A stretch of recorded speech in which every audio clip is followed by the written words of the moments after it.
Did you know that Chinese people are more unforgiving towards those they have closer Guanxi relationships with?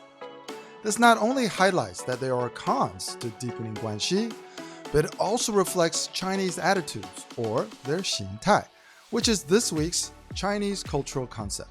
Hi, my name is Jean, and I want you to add your voice to our journey into China, because accelerating success through learning Chinese language and culture is about the application of key Chinese cultural concepts in the proper cultural context.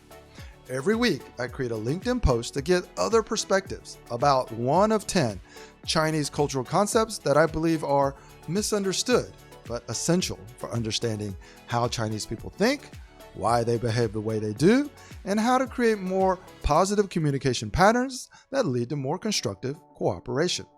This week's Chinese cultural concept is Xīntài, which represents Chinese attitudes. Now, if you can decode Chinese attitudes, then you will dramatically increase the likelihood of achieving a positive outcome. Obviously, a person's attitude, or Xīntài, reflects how they feel, but the critical distinction in Chinese culture is that how they feel changes dramatically based on, number one, the level of Guanxi, and also the Liyi considerations of the people involved.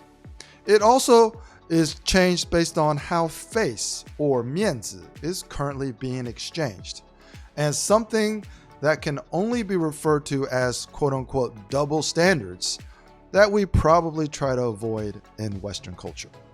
In my upcoming book, The Chinese Honeymoon Period, I discuss several situations where the attitude of my Chinese counterpart was quite extraordinary, again, by Western standards. Examples include hiring, specifically hiring a female versus hiring the quote-unquote most qualified person. The interview process in China, and an interesting experience I had at our factory in Tianjin. And how about drinking poison and almost dying when company colleagues purchased fake alcohol for a company celebration?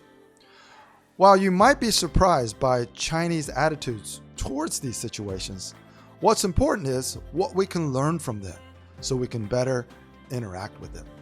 Okay, so Simone, one of my favorite artistic content creators, wrote, "Many things in communications can be confusing and lead to misunderstandings.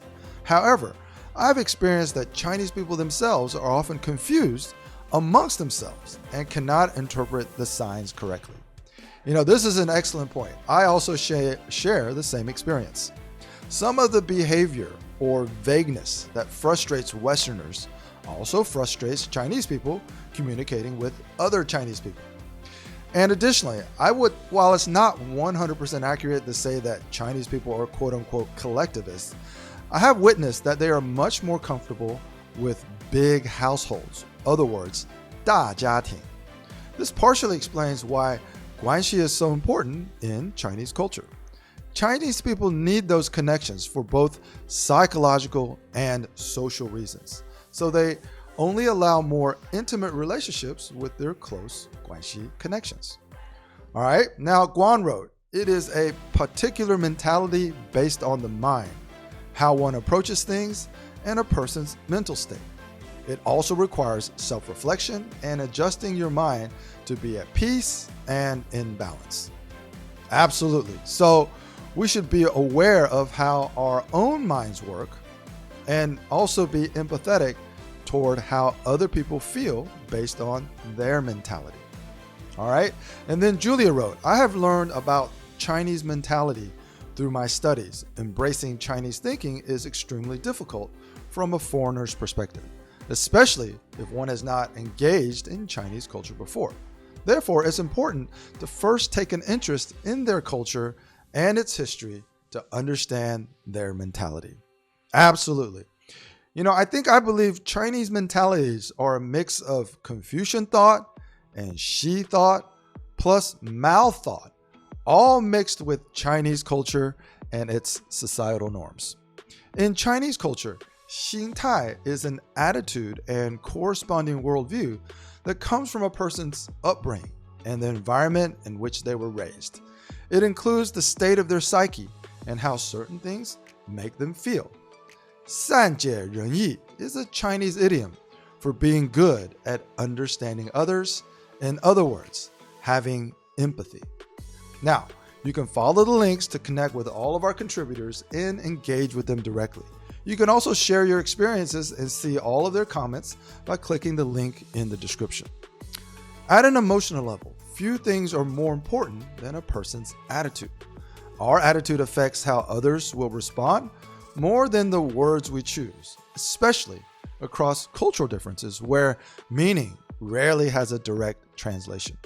And in the opposite direction, few things are better predictors of behavior than understanding the other person's attitude and worldview.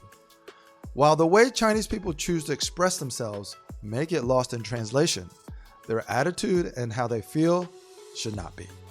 All right, so see you in the next post where we're going to discuss the Chinese concept of 想法, which is their thinking or their beliefs.